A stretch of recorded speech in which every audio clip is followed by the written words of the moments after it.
Alors, bonsoir à toutes et à tous. Tout d'abord, je vous souhaite la bienvenue et je vous remercie d'être présents ce soir. Je me présente rapidement, je suis Sarah Chellal, donc je serai la modératrice de cette rencontre et du débat qui suivra par la suite. Je suis chargée de programme à l'association Batik International et je suis aussi une ancienne salariée du réseau Remède France. Nous sommes réunis donc ce soir pour une rencontre, mais aussi un vernissage donc dans le cadre d'une exposition qui a été co-organisée donc par Première Urgence Internationale et l'IREMO. Donc cette exposition s'appelle Visage de Palestine. Donc elle sera présente dans les locaux de l'IREMO du 8 au 22 novembre. La rencontre de ce soir est sur la thématique de l'urgence à Gaza, regard sur sur la situation humanitaire. Pour faire rapidement une petite mise en contexte que vous avez tous dû lire, qu'aujourd'hui, cette année, ça marque les 50 ans de l'occupation militaire israélienne et aussi les 10 ans du blocus. C'est vraiment à cette occasion que Première Urgence Internationale a voulu mettre en place cette exposition et ces témoignages par l'audiovisuel. Excusez-moi. Alors, au programme de ce soir, nous allons avoir Madame Hala Abou Assira, qui est représentante des première conseillère de la mission de Palestine en France, qui nous présentera un petit peu une mise en contexte de la situation à Gaza, mais aussi qui apportera son témoignage. Ensuite, nous donnerons la parole à Madame Hélène Keo, qui est directrice des opérations à Première Urgence Internationale, donc qui vous présentera cette ONG de solidarité internationale, mais aussi pourquoi avoir voulu faire cette exposition. Et ensuite, nous passerons la parole à Monsieur Paul Spagnol, responsable de la mission Première Urgence au Moyen-Orient et en Europe, là qui vous parlera plus précisément des actions menées sur le terrain. Je vous donne la parole. Merci. Merci beaucoup. Merci à l'IREMO aussi pour cette invitation. Je vais commencer par la fin. Et la fin, c'est la réconciliation. Pour comprendre ce qui se passe aujourd'hui à Gaza et dans quel contexte nous nous retrouvons aujourd'hui à Gaza. Nous venons de conclure un accord entre le Fatah et le Hamas, réconciliant les Palestiniens après une division qui a duré 10 ans. Cette réconciliation, pour nous, Palestiniens, est une belle victoire pour le peuple palestinien et pour son unité, l'unité qui était recherchée depuis plus que 10 ans. Nous entamons aujourd'hui un partenariat, un vrai partenariat politique, un partenariat qui s'adresse aux besoins du peuple palestinien dans son ensemble, que ce soit dans la bande de Gaza ou dans la Cisjordanie. Une réconciliation aussi qui fait face à l'occupation militaire israélienne et à la colonisation. Tout le monde pose la question, pourquoi maintenant? Ça fait 10 ans que vous êtes divisés, les Palestiniens, ça fait 10 ans que vous entamez des pourparlers partout dans le monde arabe, partout ailleurs. Pourquoi maintenant? En plus, une division accompagnée par un blocus israélien inhumain et injuste imposé sur 2 millions d'habitants. Je peux identifier quelques facteurs et quelques éléments pour comprendre comment on est arrivé aujourd'hui à la conclusion de la réconciliation. D'abord, il y a le facteur local dans le sens où le Hamas gouverne de main de fer après son coup d'État dans la bande de Gaza, mais le Hamas a complètement échoué à répondre aux besoins de la population à Gaza. Il a échoué à fournir les services principaux, tout simplement, à la population dans la bande de Gaza, que ce soit dans le domaine médical, le domaine d'éducation, le domaine de santé, bien sûr, l'eau, l'électricité. Tellement on entend parler de problèmes et de crises de l'électricité à Gaza. Le Hamas a échoué sur ce plan à fournir quoi que ce soit. Au contraire, il y avait une dégradation énorme lors de ces derniers 10 ans dans la bande de Gaza. Un deuxième facteur, c'est la crise au sein de Hamas, une crise sans précédent au sein de Hamas, que ce soit une crise financière, économique ou même organisationnelle. Les ressources financières de Hamas ont largement diminué dernièrement,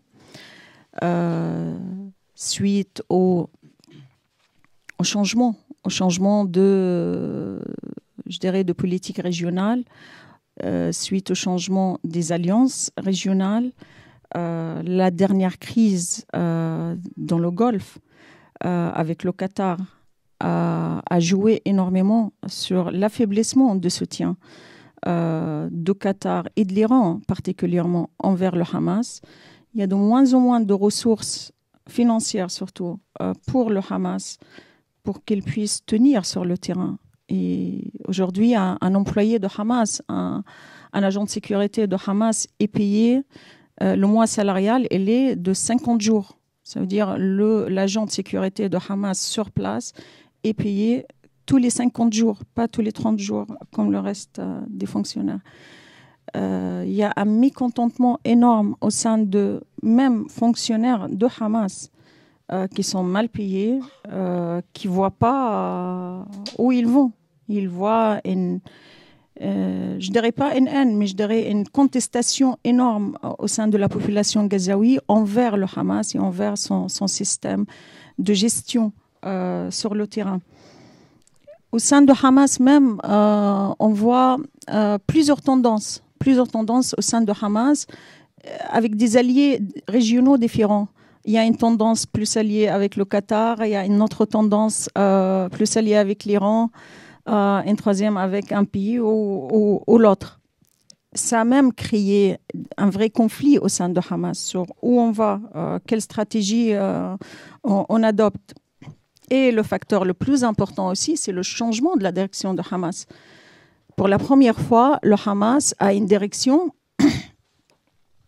qui est présente sur le terrain, qui vient de terrain, qui vient de l'intérieur, qui a vécu l'occupation, qui a vécu la prison israélienne. Une direction plus proche de terrain, plus proche de peuple, qui vit le blocus israélien en même temps.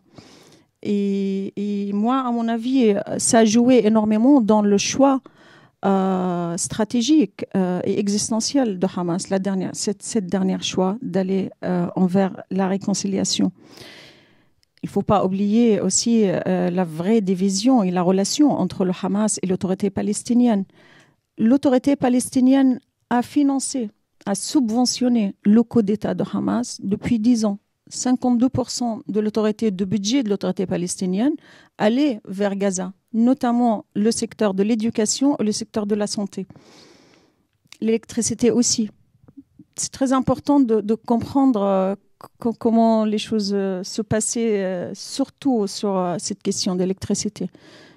Le Hamas collectait la facture de l'électricité sur le terrain des citoyens palestiniens. Ils collectaient la facture. Mais ils n'ont jamais remboursé. Nous, on a 12 sources de fourniture d'électricité dans la bande de Gaza. Il y a de l'électricité qui vient par Israël et il y a de l'électricité qui alimente le nord de la bande de Gaza. Et l'autre source, c'est par l'Égypte, qui alimente le sud de la bande de Gaza.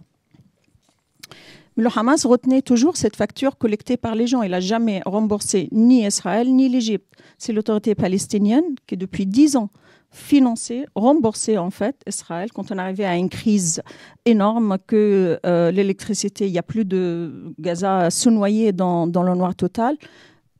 L'autorité palestinienne payait cette facture à Israël. C'est ce qui s'est passé en avril dernier. Le président Abbas était obligé de prendre des mesures très sévères. Nous en sommes conscients. Mais c'était des mesures, et c'est très important de le clarifier, pas destinées contre le peuple, mais c'était des mesures pour ne plus financer ce coup d'État et pousser le Hamas à venir vers la réconciliation. Et nous voyons les résultats aujourd'hui. Nous voyons les résultats. Ce n'est pas le seul facteur, mais c'était un facteur très important. C'est ce qu'on a fait, c'est de dire, si vous voulez gouverner la bande de Gaza, vous le gouvernez entièrement. Vous assumez toutes les dépenses et vous fournissez tous les services qui répondent aux besoins de la population. Nous ne pouvons pas continuer à le faire et en même temps, nous n'arrivons pas à faire cette réconciliation. Soit vous assumez la bande de Gaza entièrement, soit on va vers une vraie réconciliation et on l'assume ensemble dans le cadre d'un vrai partenariat politique et démocratique. Un autre facteur, c'est aussi la relation de Hamas avec l'Égypte. L'Égypte ne reconnaît pas, n'a jamais reconnu le coup d'État de Hamas. L'Égypte a toujours reconnu l'autorité palestinienne comme l'autorité légitime à Gaza. Et leur message était toujours très clair à la direction de Hamas. Tant que vous êtes dans l'illégitimité, nous ne pouvons pas vous aider. Et c'est pour ça l'intérêt de l'Égypte était, moi je crois l'intérêt était sincère, de nous aider à parvenir à cette réconciliation. Nous sommes tous conscients de la situation sécuritaire aussi dans le Sinaï. Il y a un problème il y a un défi sécuritaire qui confronte l'Égypte. Nous sommes le premier voisin. La sécurité de la bande de Gaza est devenue aussi un sujet de sécurité interne en Égypte. Le Hamas avait une responsabilité à sécuriser en sorte les frontières entre la bande de Gaza et le Sinaï, surtout l'Égypte par le Sinaï. Et finalement, moi je dirais l'absence, je parle toujours des facteurs qui nous ont ramenés à conclure cette réconciliation.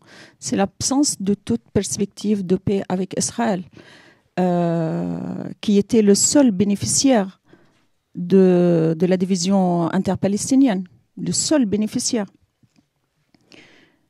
L'absence de cette perspective de paix, Netanyahou a réussi à fuir et tout engagement envers la paix, a réussi à fuir toute pression aussi concernant la reprise des négociations de paix et aussi l'absence de ce deal de siècle américain qu'on attend tous depuis presque un an maintenant.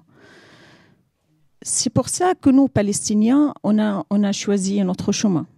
C'est de consolider la maison, de consolider chez nous et d'aller envers un vrai partenariat national palestinien, mais un partenariat clair et engageant pour tout le monde, et pour le Fatah et pour le Hamas, comme pour toutes les factions palestiniennes. Le 21 novembre, il y a une réunion qui rassemble toutes les factions politiques palestiniennes au Caire pour qu'on mette ensemble une feuille de route pour l'avenir. Maintenant, cet accord, il consiste de quoi? L'accord consiste de retour de gouvernement d'union nationale à fonctionner pleinement dans la bande de Gaza. Fonctionner pleinement dans la bande de Gaza, ça veut dire aussi la reprise de contrôle des points de passage et des frontières. Le plus important, c'est le point de passage de Rafah. On a pris contrôle là, le 1er novembre. Le 15 novembre, le point de passage de Rafah doit commencer à opérer et il opérera selon l'ancien mécanisme qui existait. Et nous sommes en train de négocier avec les partenaires européens, égyptiens, palestiniens aussi, sur les modalités de fonctionnement définitive de point de passage de Rafah. Cet accord aussi inclut la tenue des élections présidentielles et législatives de l'autorité palestinienne, mais aussi des élections pour élire un nouveau Conseil national palestinien de l'OLP, où toutes les forces politiques palestiniennes seront représentées et aussi engagées par les engagements et le programme politique de l'OLP. Ça, c'est un point très important. Du coup, nous sommes en train de vivre un moment. C'est un processus graduel. Il y en a beaucoup qui sont sceptiques par rapport à la réconciliation palestinienne. Ça ne va pas marcher, ça fait des années que vous faites ça. Non, nous croyons que cette fois-ci, c'est sérieux. Le défi est grand. L'enjeu est très, très grand. Il devient existentiel, surtout face à une colonisation acharnée qui laisse pas de place aujourd'hui à la solution de 2 États. Du coup, le défi pour nous est très important, c'est de consolider vraiment le front national palestinien. Maintenant, la population à Gaza, qu'est-ce qu'ils attendent? Cet accord de réconciliation doit toucher directement la population qui veut voir un changement, qui attend un vrai changement. Ma mère est avec moi aujourd'hui. Elle est arrivée de Gaza il y a une semaine. C'était la galère vraiment de la faire sortir de Gaza. Ça fait quelques années que j'essaye de la faire sortir de Gaza. Je lui ai posé la question aujourd'hui. Je lui ai dit, maman, si tu étais à ma place aujourd'hui et on te pose la question, toi qui viens d'arriver de Gaza, et si on te pose la question, c'est quoi la chose la plus importante, la plus urgente que vous voudriez qu'elle change à Gaza? Et le premier mot qu'elle m'a dit tout à l'heure, le blocus, la fin de blocus. Parce qu'il m'a dit, tout ce qu'on vit à Gaza, ça résulte de blocus. Que ce soit le chômage, le problème d'électricité, la fermeture de points de passage, tout ce qu'on vit, ils sont conscients, c'est la notion de liberté. La notion de liberté manque. J'étais à Gaza au mois de mars dernier et avril. C'est important pour moi de vous expliquer aussi, pour moi, en tant que Gazaoui, qui vit à l'étranger, qui souhaite aller à Gaza. D'abord, il me faut, et là je donne ce témoignage sur la vie de Gazaoui, des Gazaouis. Il me faut une autorisation israélienne pour que je puisse aller à Gaza chez moi. Une autorisation que j'ai demandée depuis 1 an. Je l'obtiens, cette autorisation, et j'arrive à Gaza. Mais à mon arrivée, je devais aussi demander tout de suite l'autorisation de sortie. Moi, je devais passer 10 jours à Gaza, je suis restée 6 semaines. 6 semaines, ce n'est pas grand-chose. Et il y en a qui connaissent un peu la situation à Gaza, qui me l'ont dit tout à l'heure. Je confirme, parce que j'ai aussi des collègues, des amis qui sont coincés à Gaza depuis 10 mois, qui sont allés en visite familiale, ils sont toujours coincés à Gaza, ils n'ont pas cette autorisation israélienne pour pouvoir sortir de Gaza. Pour ma mère, c'était encore pire. On obtient son autorisation après 1 an des demandes, mais les Israéliens lui demandent de signer un papier à sa sortie, comme quoi elle ne retournera pas en Palestine pendant 1 an. J'avais moi-même entendu de cette procédure, qu'elle existe, je ne le croyais pas. Jusque c'est arrivé à ma mère il y a 1 mois maintenant. Bien sûr qu'on a refusé de signer ce papier, on a refusé qu'on nous impose comment vivre. Ils ont dit à ma mère, mais vous vous rendez pas compte, les Israéliens, je parle des Israéliens qui ont demandé à ma mère de faire ça. Ils lui ont dit, vous avez une chance inouïe, mais vous avez une chance énorme de pouvoir quitter Gaza et vous installer à l'étranger. Vous demandez l'asile politique, vous seriez heureuse loin de Gaza. Bien sûr, ça a été refusé. On a fait une nouvelle demande de sortie et de retour pour garantir le retour de ma mère chez elle dans quelques semaines, j'espère. Je reviens à la situation aussi à Gaza. Ça, c'est juste qu'une seule partie de ceux qui veulent partir ou retourner à Gaza concernant une autorisation. Les autorisations, Israël accorde par jour une vingtaine. Uniquement 20 Palestiniens peuvent sortir via le checkpoint de Eretz de Gaza. Et ce sont principalement des malades ou des hommes d'affaires. On ne peut pas comme ça demander une autorisation israélienne et dire je vais passer des vacances à l'étranger et revenir. C'est impossible et c'est un rêve pour les gens. J'arrive à Gaza et je vois une vraie catastrophe. Sans exagération, une vraie catastrophe. Un effondrement total. des services, surtout les services médicaux. Il y en a quasiment rien dans les établissements publics. On est obligé d'aller sortir de l'hôpital, acheter l'ordonnance dans une pharmacie et ramener le médicament pour que le patient soit traité. Il y a un manque énorme des équipements dans les hôpitaux. Le problème de l'électricité qui affecte littéralement les 24 heures et tous les domaines de vie quotidiens dans la bande de Gaza. J'exagère pas si je dis qu'à Gaza, on se réveille électricité en parlant électricité, on dort en parlant électricité, on mange en parlant électricité. Ça a un impact énorme sur la vie des gens. Tout simplement, on peut rien stocker dans un frigo. Absolument rien. On est obligé d'acheter de jour au jour. L'électricité, quand moi j'étais en avril à Gaza, on l'avait 1 heure par jour. Et cette heure tombait à 1 heure du matin, au moment qu'on voulait dormir. Quoi faire avec 1 heure d'électricité à 1 heure du matin? Ma mère s'est précipitée pour faire tourner les machines. Et d'ailleurs, en arrivant à Paris, ma mère me pressait tout de suite pour faire tourner une machine, que je ne fais pas tout de suite. Et elle insiste, elle me dit, mais voilà, fais tourner la machine. Et je lui dis, maman, c'est quoi cette histoire de machine? On va la tourner. Ça paraît marrant, mais c'est très triste aussi pour moi. Et elle me dit, mais on a de l'électricité, on n'est pas sûr de l'avoir dans quelques heures. Dans l'inconscient, ils sont aujourd'hui malheureusement programmés à fonctionner comme ça. On impose leur rythme de vie, on impose leur quotidien. On ne peut pas rendre une visite sociale à quiconque à Gaza.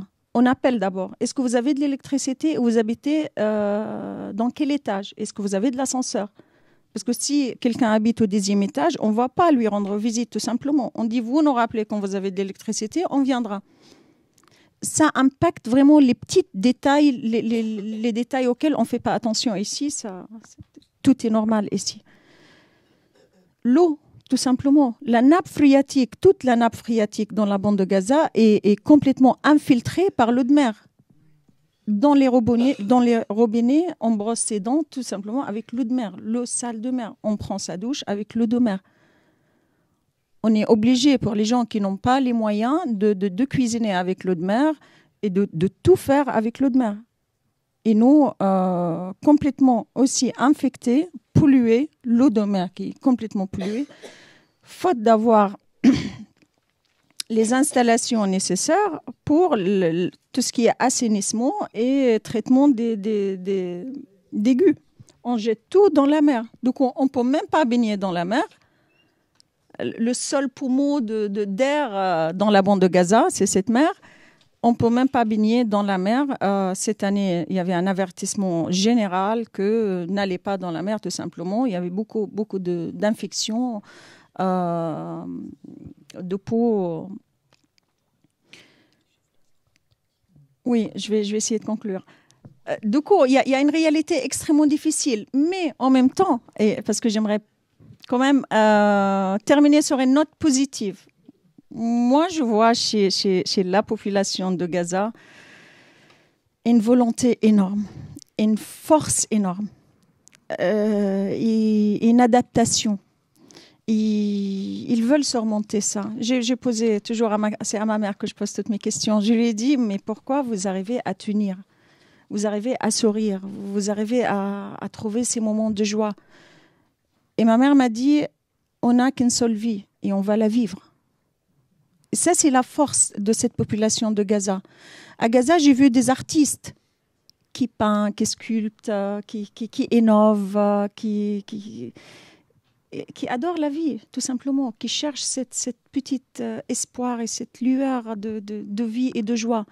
Il y a beaucoup d'initiatives, initialement par les jeunes et par la société civile. C'est la société civile et vraiment les ONG qui sont présents sur le terrain, qui aident la population à survivre, tout simplement à survivre, à continuer et à survivre. Je termine par dire, aujourd'hui, on vit un moment très important à Gaza, un moment exceptionnel, et il est important de faire attention il est important pour surtout la communauté internationale de soutenir cette réconciliation, non seulement financièrement. La reconstruction de Gaza est très importante, mais c'est vraiment le soutien politique qui est très important. De soutenir cette réconciliation, c'est un processus, comme j'ai dit, graduel. Soutenir cette réconciliation par mettre une vraie pression sur Israël, qui a toujours utilisé la division interpalestinienne comme un prétexte pour fuir un engagement envers la paix. Mettre une vraie pression sur Israël pour revenir sur le chemin de la paix et choisir le chemin de la paix au lieu de la colonisation et de l'occupation.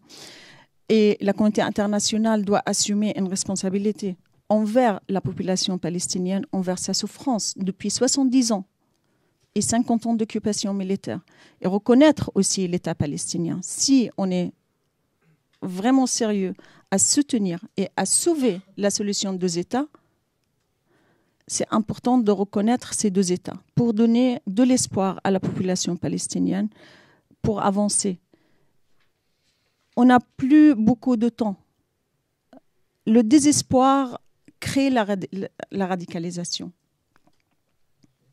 Et c'est important de sauver la région entière, non seulement le peuple palestinien. C'est important de sauver la région. La question palestinienne restera la question centrale dans le monde arabe. Régler le problème palestinien et la question palestinienne apaisera, ne réglera pas peut-être tous les conflits de la région, mais apaisera et prendra le prétexte des radicaux. Il est temps d'agir, mais d'agir avec responsabilité. Je m'adresse particulièrement à la communauté internationale qui doit saisir ce moment et ne pas répéter les erreurs de 2006 et accompagner politiquement surtout cette réconciliation interpalestinienne. Je vous remercie.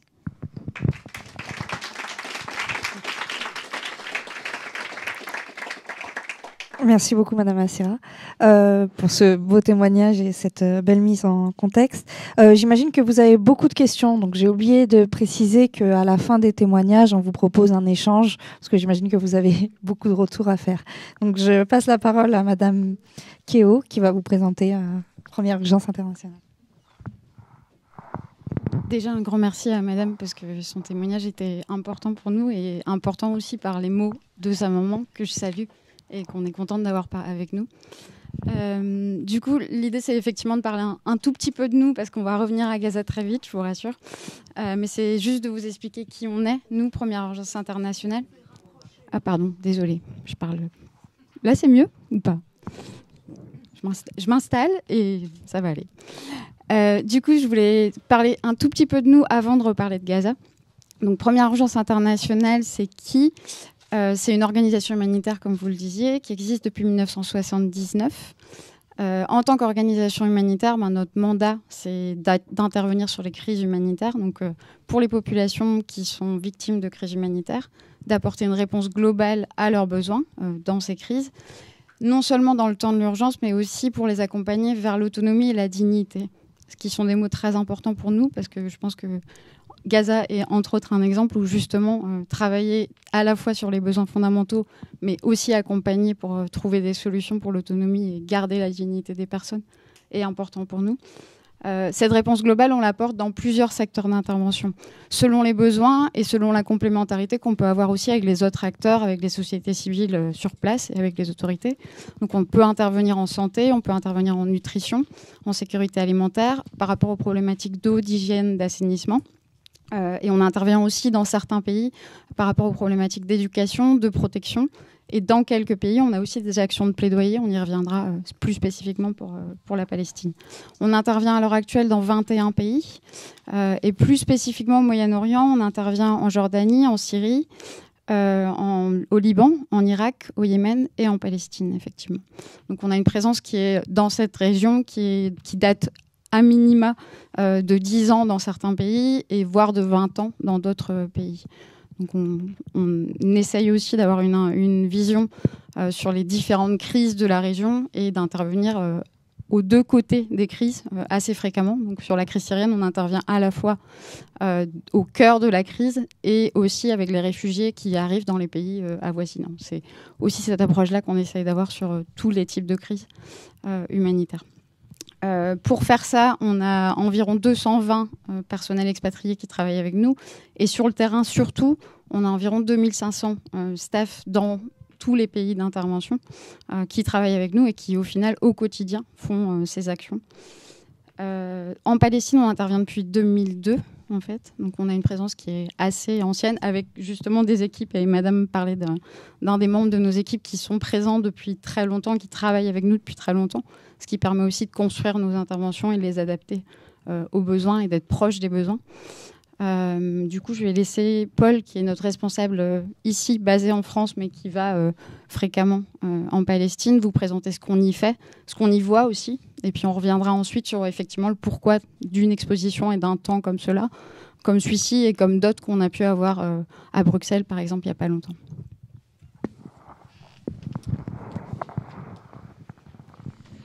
Bonjour à tous. Alors moi j'ai pas trop de soucis pour aller à Gaza.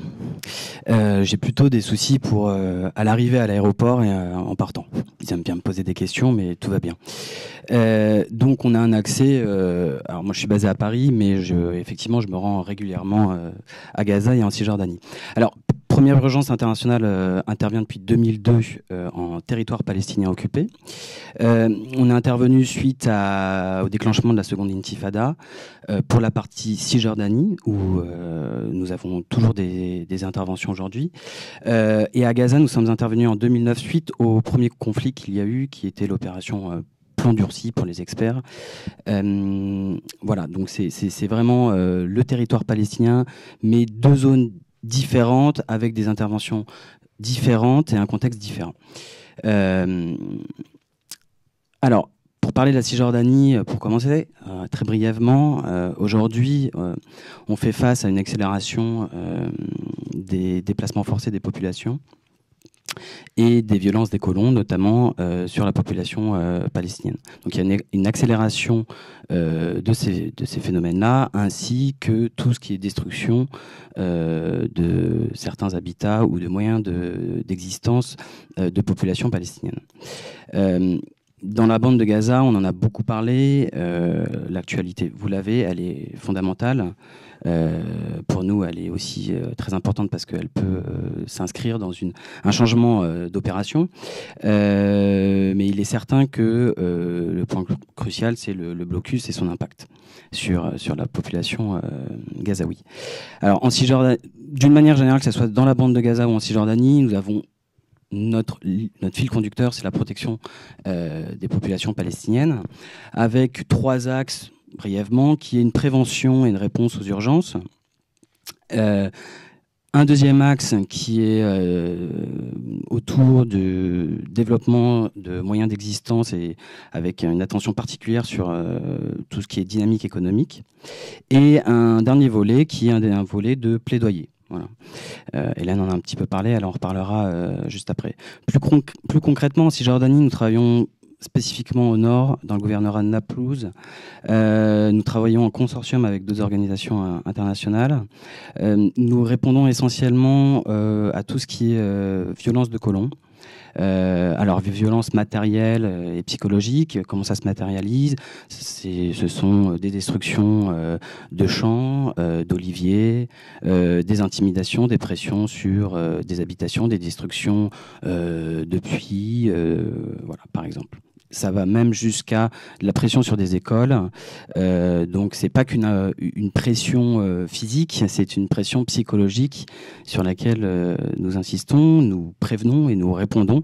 Dès qu'il y a une urgence qui se déclenche, nous avons la capacité de venir reconstruire, réparer, selon les moyens que nous avons, évidemment, parce qu'un olivier, on peut le remplacer, mais il met 40 ans, si je ne me trompe pas, à repousser et à donner ses fruits.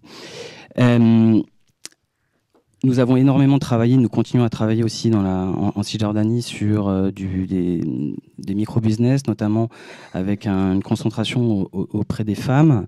Voilà, nous avons soutenu des femmes et nous comptons encore les soutenir, et d'autres sur des projets d'entreprise, que ce soit des projets de boulangerie par exemple, même de nouvelles communications. Voilà, ce genre de projet, nous avons appuyé de nombreuses femmes ces dernières années. Sur la bande de Gaza, nous avons aussi ce volet de prévention et de réponse aux urgences. Alors, la prévention, on parlait tout à l'heure d'écoles. Il y a toujours des personnes qui vivent dans les écoles faute d'abri suite au dernier conflit de 2014. Donc, ça commence à remonter un petit peu. Donc, nous appuyons toujours la réhabilitation d'écoles pour pouvoir accueillir les familles en cas de nouveaux conflits, ce qu'on ne souhaite évidemment pas. Mais malheureusement, l'expérience fait que nous travaillons depuis plusieurs années sur ce sujet-là. Et nous avons eu la capacité, nous gardons une capacité de réponse aux urgences. Aux urgences, on parle dans la majeure partie des cas de conflits, de bombardements, d'incursions militaires, ce qui a été le cas en 2014. Nous sommes intervenus et nous étions actifs pour pouvoir délivrer les premiers besoins auprès des populations. En ce qui concerne le développement économique, nous travaillons essentiellement sur la zone d'accès restreint, qui est cette petite bande, mais très importante, à la frontière avec Israël, et qui est une zone d'accès restreint où les fermiers n'ont pas un accès libre à leurs terres. Alors pour ça, nous facilitons le travail de leur culture avec des distributions d'intrants, de semences, d'outils, des formations aussi professionnelles, et puis nous les appuyons à réparer leurs terres quand c'est nécessaire, par exemple s'il y a eu du minage ou une incursion militaire. Également, nous développons des projets économiques là-bas, sur le même format un petit peu que ce que je présentais en Cisjordanie. Et puis, pour nourrir les politiciens, il faut dire ce qui est, et puis le grand public aussi, nous menons des activités de plaidoyer, pas seuls, alors aujourd'hui seuls, mais nous le faisons aussi en collectif. Nous l'avons fait il n'y a pas très très longtemps à Bruxelles avec Hélène, surtout Hélène. Voilà, nous avons un rôle d'information. Alors tout le monde connaît, mais nous avons un rôle d'information très précis pour expliquer les conséquences d'un conflit qui dure et qui ne doit pas être oublié, loin de là, et qui n'est pas oublié, mais nous travaillons sur ce chantier-là, sur tout ce qui est droit humanitaire international, les droits de l'homme, et plus spécifiquement sur Gaza, sur la levée du blocus. Voilà. Hélène, je te laisse introduire la suite. En fait, on considère qu'on a effectivement, en tant qu'acteur qui est présent sur le terrain, on a une responsabilité à être porte-voix. Donc c'est comme ça qu'on conçoit notre rôle par rapport au plaidoyer. Effectivement, on n'a pas d'autre ambition que de dire qu'on veut mettre la lumière sur l'impact humanitaire, sur la situation humanitaire et sur les besoins humanitaires des gens. Et ça, en fait, la meilleure manière de le faire, et je vous laisserai découvrir l'exposition, mais pour nous, c'est effectivement de mettre des portraits des gens derrière les statistiques. Alors oui, on fait aussi des rapports dans lesquels il y a plein de statistiques, plein de chiffres. L'intérêt, c'est aussi de montrer des parcours de vie, en fait. Et c'est un peu le propos de l'exposition et des vidéos que vous pourrez voir, qui vont passer ensuite sur la télévision. L'idée, c'est aussi d'illustrer par des parcours de vie l'impact humanitaire. Donc vous verrez Hassan, par exemple. Hassan, c'est un agriculteur qui est dans cette fameuse zone d'accès restreint. Cette zone-là, elle représente 35% des terres arables de la bande de Gaza. Donc c'est au final le grenier potentiel de la bande de Gaza.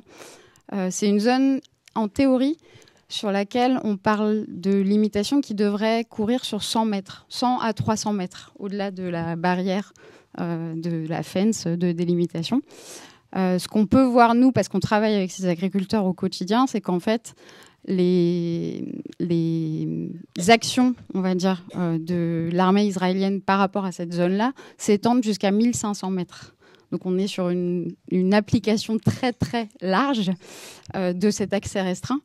Et quand je dis des actions, ça peut vouloir dire des tirs. Ça peut vouloir dire des tirs de sommation, mais ça peut vouloir dire des tirs avec des blessures qui sont les conséquences de ces tirs. Et ça peut vouloir dire aussi, de toute façon, un accès limité aux terres ou une pulvérisation d'éléments chimiques sur certaines des terres qui du coup deviennent non utilisables.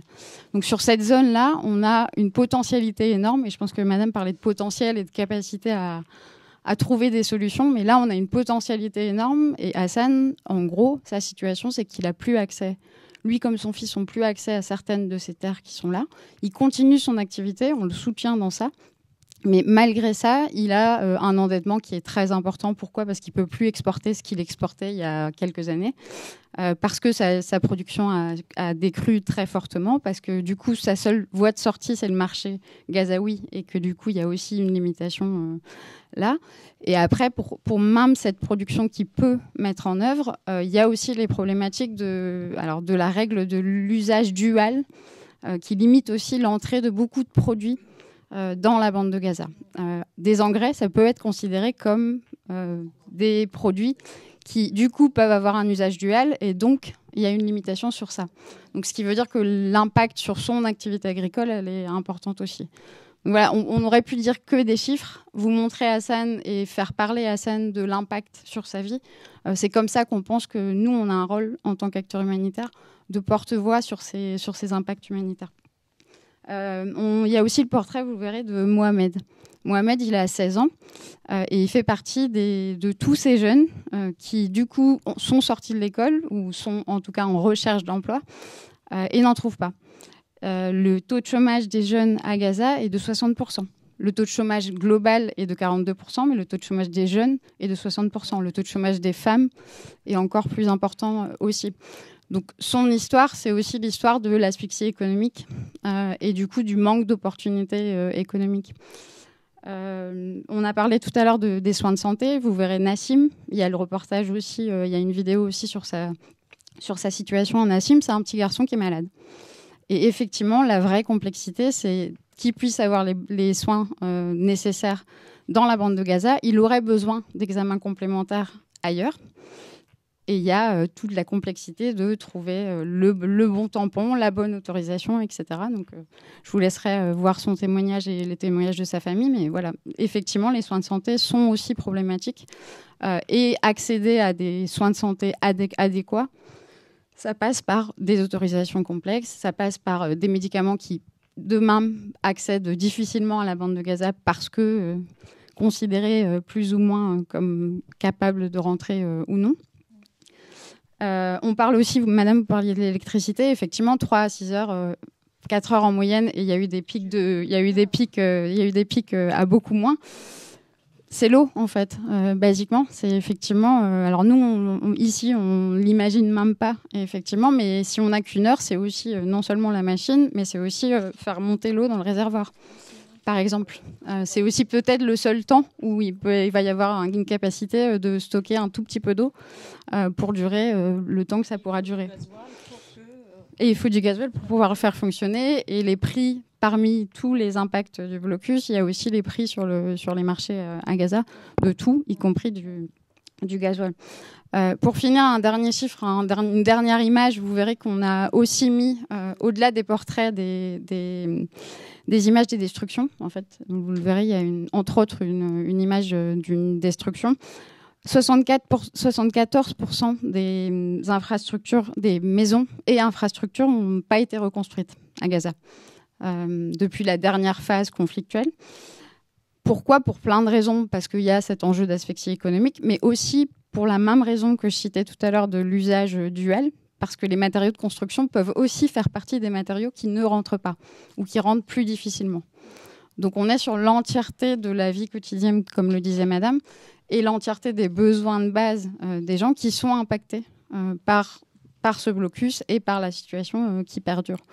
Après, nous, on est convaincus aussi, comme le disait Madame, qu'il y a un vrai potentiel et que du coup, il y a une vraie capacité à faire les choses. C'est pour ça qu'on continue à faire des projets avec la société civile à Gaza.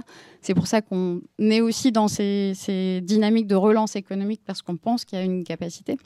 Mais effectivement, nous, on peut jouer un rôle jusqu'à un certain point. Derrière, il y a des enjeux politiques qui vont faire que ce qu'on fait peut vraiment amener des changements, en fait, sur la durée. Nous, on peut maintenir et aider les gens, comme vous le disiez, à maintenir un certain niveau de couverture de leurs besoins de base, et encore, parce que c'est une goutte dans l'océan.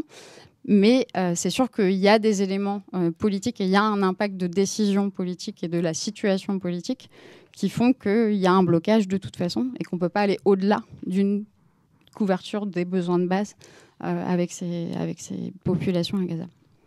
Voilà.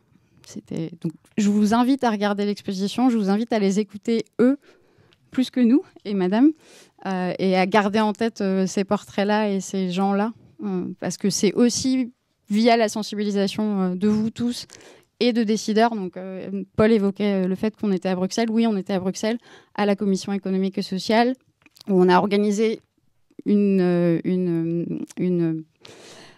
conférence où on avait invité, entre autres, des parlementaires européens pour pouvoir aussi sensibiliser sur la situation du blocus 10 ans après la situation humanitaire à Gaza.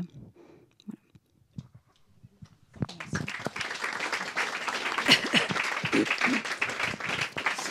Merci beaucoup à vous deux. Alors, vis-à-vis de la vidéo, c'est juste ici, sur ce petit écran, et vous avez les écouteurs aussi à disposition. Comme ça, se voit pas beaucoup, je le précise. Les sous-titres, hein, donc même si tout le monde n'a pas les écouteurs, a priori les sous-titres, donc vous pourrez regarder à plusieurs.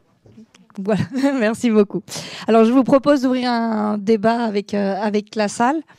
On va faire comme ça. Je ne sais pas, par contre, comme je ne suis pas très habituée, il y a un micro qui va circuler dans la salle. Parfait. Merci.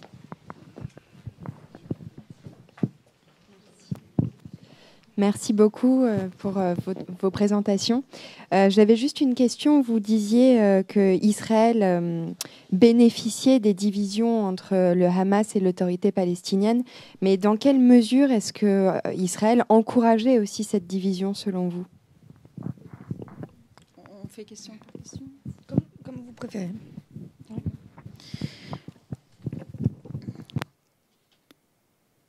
Israël avait avec le Hamas, en fait, en Hamas, il avait un allié objectif de faire perdurer la situation actuelle à Gaza. Ça a été bénéfique à Israël.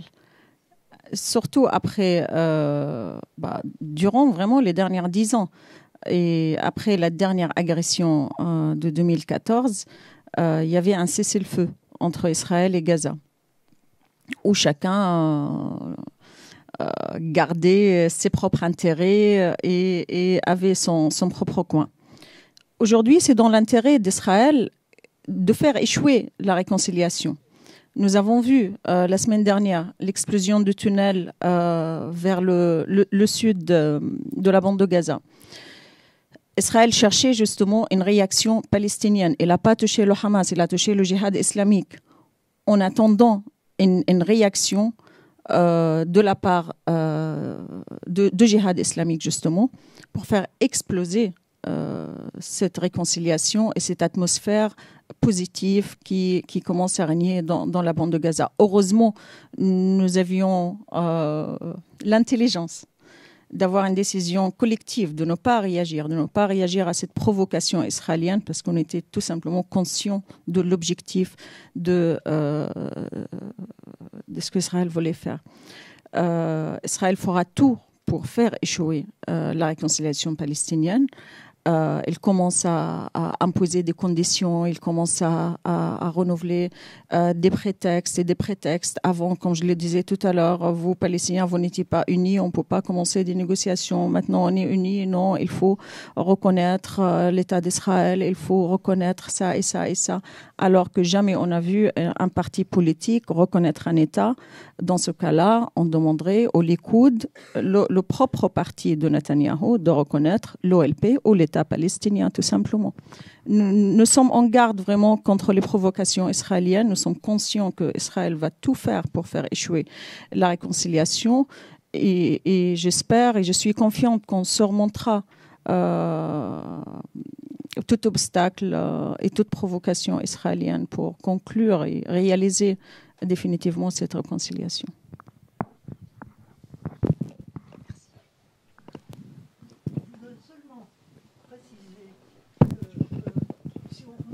Dans le temps, merci. Si on remonte un peu dans le temps, Israël a favorisé la création du Hamas. Il ne faut pas oublier ça, contre Arafat. C'est comme ça que c'est parti. Il ne faut pas l'oublier. Alors maintenant, Hamas, c'est considéré comme l'homme à abattre, enfin, ou l'association à abattre, le gouvernement à abattre. Mais il faut se souvenir de l'origine de tout ça.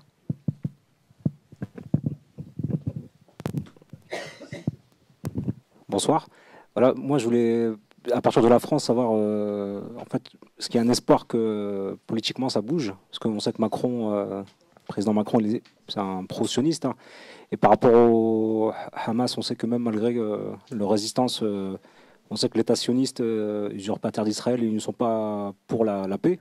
Parce que John Kerry l'a récemment avoué à travers un...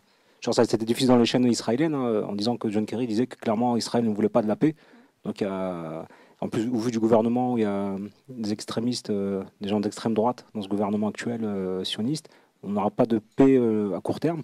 Mais en France aussi, il n'y a pas d'espoir en fait, pour que les politiciens, les partis politiques classiques se bougent. Parce qu'il n'y a rien, en fait, c'est mort, il n'y a pas de prise de parole.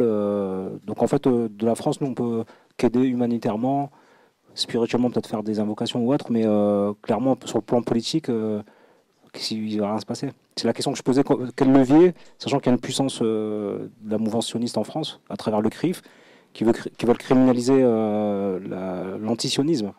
Donc voilà, les gens qui sont contre le sionisme barbare, qui sont pour aussi le côté hébraïque, le peuple juif, on n'est pas contre ça, mais on est contre la barbarie et les massacres du peuple palestinien et l'oppression. Donc même ça, cette position idéologique, certains souhaitent la criminaliser, en fait la rendre interdite. Donc c'est très grave. Donc en France, on est aussi inquiet. Il n'y a pas de perspective. Qu'est-ce qu'on peut faire bouger pour que ça puisse avancer en fait? Donc ça n'avancera jamais parce que ça fait 40 ans, 70 ans. Donc il y a la toute-puissance de l'État usurpateur d'Israël qui est là. Et donc il n'y a pas de levier en fait. Même au Moyen-Orient, je veux dire, les puissances arabes, là, ils sont tous contre le Hamas, contre le Hezbollah. Donc il y a une alliance quand même tacite à l'égard de l'État sioniste. Donc c'est une question qui est vaste, je n'ai pas une question précise, mais il n'y a pas d'espoir en fait pour que ça... Il y a toujours espoir, justement, il y a toujours espoir, sinon on ne serait pas là, on serait fini depuis 70 ans, comme Israël a toujours essayé de faire. C'est pour ça que j'ai terminé mon intervention par vraiment insister sur le rôle de la communauté internationale, et surtout l'Europe, l'Union européenne où les deux plus grandes puissances en matière de politique étrangère, c'est la France et l'Allemagne. Nous attendons que l'Union européenne et tous ses pays membres assument leur responsabilité morale, une vraie responsabilité morale. Cette année, nous commémorons malheureusement les 100 ans de promesse de Balfour. L'année dernière, on a commémoré le traité de Sykes-Picot, dans lequel la France et la Grande-Bretagne étaient les deux principaux partis. Il y a une responsabilité morale, historique et une vraie responsabilité juridique envers le peuple palestinien et sa souffrance qui dure depuis un siècle aujourd'hui. Nous attendons beaucoup de la part de la France, nous attendons beaucoup de la part de l'Allemagne, mais de l'ensemble des pays européens. Les Européens ont une carte à jouer. Et nous rappelons ça tout le temps, tous les jours. Il faut avoir le courage de dire non à Israël, d'arrêter cette impunité d'Israël, d'utiliser ce qu'on peut utiliser, une vraie pression sur Israël, l'étiquetage des produits des colonies, appliquer les normes européennes, mais l'appliquer pleinement. Pas de dire, moi, j'écris sur ce produit qu'il vient des colonies israéliennes. Ça ne suffit pas. C'est comme je dis, ce produit est volé et moi, je vous laisse le choix de l'acheter ou pas. Non, il faut une mesure beaucoup plus radicale que ça, beaucoup plus sérieuse que ça. C'est d'interdire tout simplement ce produit de rentrer sur les marchés européens. Nous attendons de ça comme une matière de pression une vraie pression sur Israël. L'accord sur l'innovation 2020, l'accord de partenariat avec Israël. L'Union européenne a des outils à utiliser de mettre une vraie pression sur Israël. Nous souhaitons que la France sera leader pour commencer ce souffle au sein de l'Union européenne, que l'Allemagne l'accompagne, que beaucoup d'amis, de pays amis au sein de l'Union européenne qui ont envie de travailler envers la paix, de faire ce premier pas et de dire ça suffit, de dire à Israël ça suffit. Il est temps que nous assumons une responsabilité envers le peuple palestinien, envers sa souffrance, et d'aller sérieusement envers la paix. Moi, je voudrais rendre témoignage sur l'action de Première Urgence Internationale sur le terrain, non pas à Gaza où on ne peut plus rentrer pour des gens ordinaires, mais en Cisjordanie, puisqu'au mois de mai, c'est Première Urgence Internationale qui a accueilli un groupe que j'amenais en voyage d'études dans le village de Kousra, au sud du gouvernorat de Naplouse. Et donc, je suis ancienne parlementaire et j'ai été pendant plusieurs années présidente du groupe d'amitié France-Palestine du Sénat. Donc, je pourrais répondre un peu à votre intervention, monsieur, si vous voulez. Hein. Quelle est la grande difficulté? Vous avez dans un certain nombre de partis politiques en France des gens qui sont sensibles à l'injustice faite au peuple palestinien. Ça vient quelquefois du fait qu'ils sont simplement allés sur le terrain. Tant que les gens ne sont pas allés sur le terrain, ils ne comprennent pas. Et ils ne croient pas ce que nous leur racontons. Parce que c'est proprement incroyable. C'est-à-dire le fait qu'Israël puisse se permettre de détruire un puits qu'un pays de l'Union européenne vient de réparer quelque part en Cisjordanie, quand vous dites ça, on vous dit « Oh là là, mais qu'est-ce que vous racontez? C'est pas possible. C'est pas possible que des familles soient expulsées de leur maison un matin pour être remplacées immédiatement par une famille israélienne à Jérusalem. » Les gens ne vous croient pas. Et parmi la vingtaine de personnes qui étaient dans ce groupe avec l'association pour Jérusalem au mois de mai, plusieurs nous ont dit « Maintenant, nous vous croyons. » Mais nous étions... ça nous paraissait tellement impossible. Vous voyez ?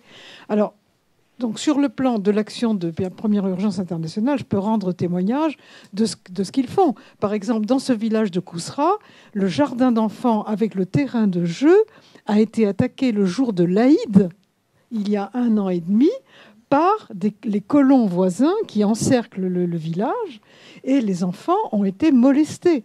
Si bien qu'aujourd'hui, et puis les jeux ont été détruits. Il reste en tout et pour tout, sur tout ce qui avait été installé, il reste un toboggan. Si bien que maintenant, ce terrain de jeu est entouré de fils de fer pour le protéger.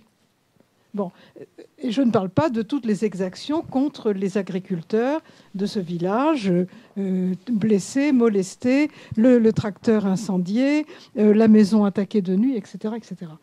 Bon, ça, c'est témoignage sur Première Urgence Internationale qui joue un rôle extraordinaire dans un village comme ça, qui est particulièrement menacé parce qu'il est placé au mauvais endroit. Il est placé sur une ligne est-ouest qui permet de relier les grandes colonies d'Ariel à la vallée du Jourdain, et donc de couper la Cisjordanie en deux, au sud de Naplouse et juste au nord de Ramallah. Maintenant, pour les politiques français, il faut que vous sachiez que s'affirmer comme défenseur des droits internationaux du peuple israélien, c'est du suicide politique. Palestinien, excusez-moi. C'est du suicide politique, excusez le lapsus, quel que soit le parti politique dans lequel vous êtes. À partir du moment où vous vous affirmez clairement comme en faveur des droits reconnus par l'ONU, par toutes les organisations internationales au peuple palestinien, vous êtes tué. C'est tout. Arrêtez d'imaginer de faire une carrière politique. C'est pas la peine. C'est l'un ou l'autre. Et ça, quel que soit le parti politique, sauf le Parti communiste. Bon, mais le Parti communiste, malheureusement, aujourd'hui, c'est pas grand-chose. Bon, moi, j'étais au Parti socialiste. Bon, j'ai opéré un suicide politique totale. Bon, ça n'a pas d'importance dès lors qu'on s'en fout, en réalité. Mais il faut savoir qu'il y a quand même, sur un Parlement sur un organisme du Parlement comme le Sénat, vous avez quand même 30 ou 40 parlementaires, soit 10%, qui ont le courage de s'inscrire au groupe d'amitié France-Palestine du Sénat. Et nous pourrons, là, mon successeur, Gilbert Roger, nous permet, à nous, IREMO, d'organiser un grand colloque le 27 novembre sur le thème « Que doit faire la France pour la Palestine ?» Bon. Il faut savoir aussi que vous avez un véritable conflit institutionnel au niveau de l'exécutif maintenant entre l'ambassade de France à Tel Aviv et le consulat de France à Jérusalem.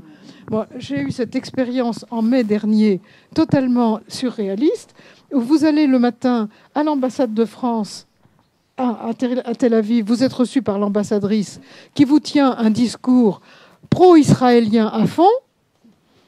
Vous retournez à Jérusalem l'après-midi et vous rencontrez le consul de France à Jérusalem qui, lui, vous parle de toutes les exactions israéliennes contre son action dans les territoires occupés.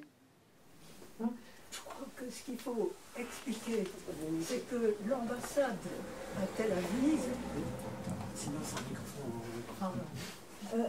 il faut expliquer que l'ambassade à Tel Aviv est représentante de la France auprès des Israéliens, alors que le consul général à Jérusalem s'occupe de la Palestine. Mais simplement, on pourrait attendre un minimum de cohérence entre les deux. Mais par exemple, l'ambassade de France à Tel Aviv reprochera aux organismes de soutien humanitaire du consulat de France à Jérusalem de mener des actions sans permis israélien. C'est-à-dire qu'ils prennent le parti d'Israël, sauf qu'il n'y a jamais de permis israélien. Vous n'aurez jamais un permis israélien pour construire une salle de classe, pour creuser, non pas pour creuser un puits, mais simplement pour l'entretenir. Et vous n'aurez pas de permis israélien, enfin pour rien. Il n'y a jamais un permis israélien pour faire quoi que ce soit. Ce qui fait que le consul m'avait dit, je me rappelle, c'est en octobre, il y a un an, m'avait dit, bon écoutez, oui, on a des destructions de tout ce que nous faisons, mais vous savez, par rapport à ce que subissent les autres Européens, finalement, c'est plutôt moins. Et j'ai eu le bonheur de voir que récemment, l'Union européenne, 5 pays de l'Union européenne ont protesté officiellement contre les destructions de leurs actions en Cisjordanie. C'est la première fois. Par exemple, un village palestinien qui est situé à 15 km de Jérusalem, qui n'avait pas d'électricité. Les Pays-Bas ont payé une installation de panneaux solaires que les colons, et là, avec le soutien de l'armée israélienne et la participation de l'israélienne, ont détruit au bout de quelques mois de fonctionnement. Voilà. Là, les Pays-Bas ont protesté. Alors, je m'arrête, mais pour vous dire qu'il y a des hommes et des femmes politiques au niveau des régions, au niveau du Parlement, qui agissent pour la Palestine par des jumelages, par des choses comme ça. Mais c'est vrai que politiquement, c'est suicidaire.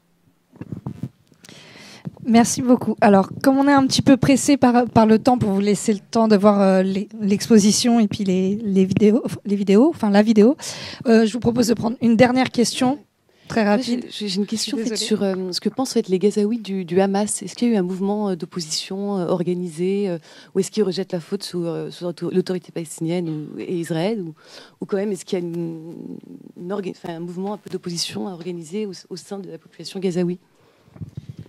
Plusieurs manifestations ont été organisées dans la bande de Gaza. La plus connue, la plus grande, c'était en 2013.